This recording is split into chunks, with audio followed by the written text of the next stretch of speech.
After Amazon workers in Staten Island's historic union victory, becoming the first unionized Amazon in America, predictably, Bezos strikes back.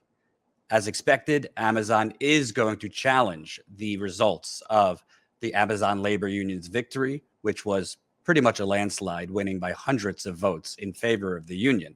I'll actually be out there at the warehouse in Staten Island later today, as Status Coup will be live around 4:30 Eastern for Amazon labor union's second press conference following their victory. But you're not going to believe the things that Amazon is alleging in their challenge. Let's take a look. Amazon plans to object to union victory in New York. Amazon is planning to object to the results of the union election, where workers at a New York warehouse voted to organize with the Amazon labor union, according to a deadline extension request the company filed with the National Labor Relations Board.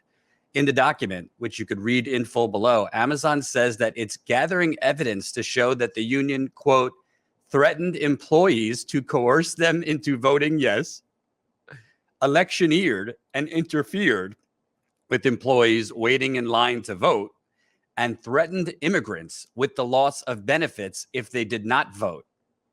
You just can't make this up. Amazon hasn't yet filed its final official objections. According to Kayla Blado, a spokesperson for the National Labor Relations Board, it will have until 11:59 p.m. Eastern, so basically midnight tonight, though the company has until April 22nd to file the proof it claims to be gathering. I don't even know where to start with this.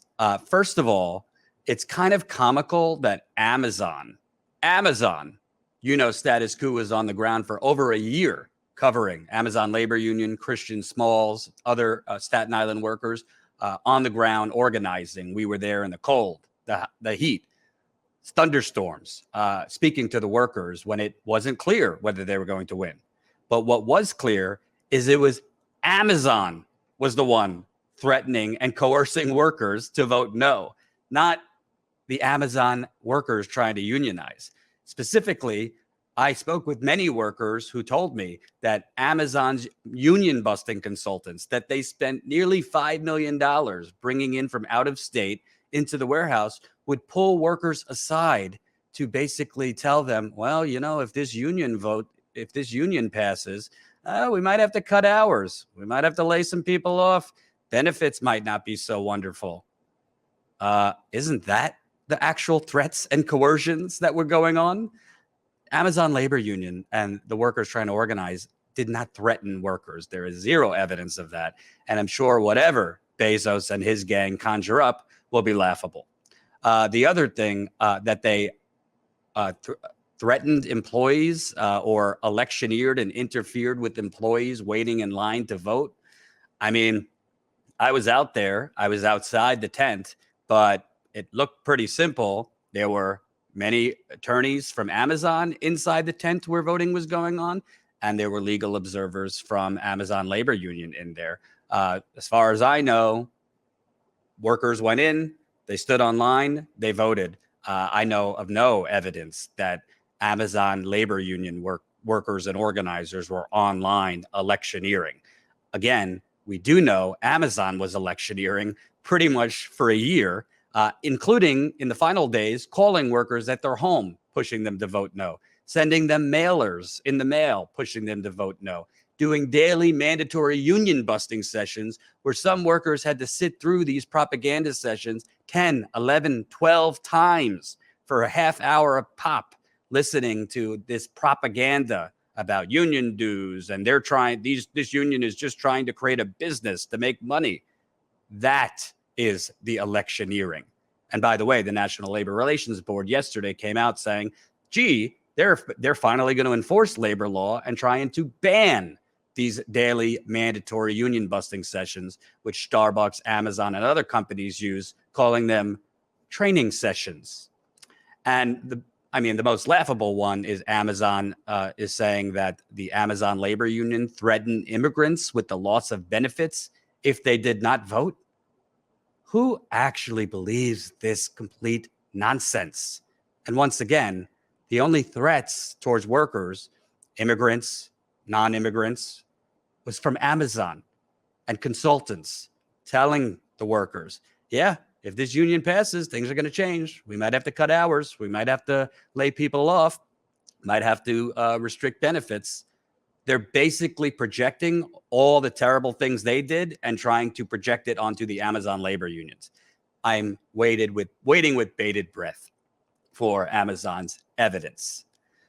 We'll see what happens, folks. Again, Status Coup will be out there. I will be out there later today, 4:30 Eastern time, live from the warehouse, from the press conference. We will also talk to workers after the press conference. If you don't have it yet, join our text list, statuscoup.com/text. So you'll get a text message when we're live, because if you haven't noticed, YouTube doesn't like to notify you all the time or even half the time when we're live or post videos. That's statuscoup.com/text. The final thing I'll say about this is, obviously, big victory for the Amazon workers last Friday. I was proud to be out there. I'm proud that we covered this for nearly a year, when all these Johnny-come-latelys coming around now in the media pretending that they covered it all along were nowhere to be seen. But to be clear, the fight is not over. Just because they were victorious, Amazon clearly is not going to take this lying down. They're going to challenge it. They're going to try and drag it out with the National Labor Relations Board, possibly in court. This is clearly a delay tactic. So they will delay and delay and delay from actually going to the negotiating table, because after workers win a union, the company that lost is, by law, has to go meet them at the collective bargaining table. What Amazon is doing is a clear effort to muck up the works, muddy the waters, and delay. What I believe we're going to hear later today while we're live there is Christian Smalls and the Amazon Labor Union is marching ahead nonetheless.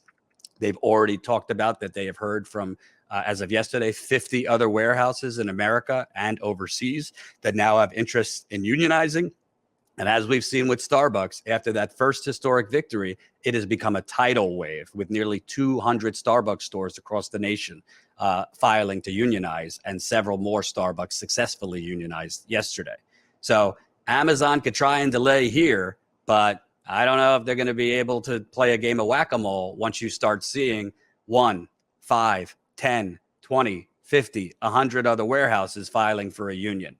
So Status Coup is going to stay on this, but frankly, this is truly, I mean, I don't necessarily expect anything different from Amazon. It's not shocking that they're doing this, but it's quite priceless and ironic that they're accusing the workers who just beat their ass of threatening and trying to coerce employees or voting yes, which Amazon all along was threatening and trying to coerce workers into voting no. So stay tuned. Again, join our text list, statuscoup.com/text. Very important. You're not charged anything. You'll get a text when we're live. We usually send out a text once a day, occasionally twice a day if we're on the ground reporting. So you get a text when we're live, since YouTube doesn't notify. You could also join our email list. That's statuscoup.com. Enter your email. I'll see you later live, 4:30 Eastern time from the Staten Island warehouse.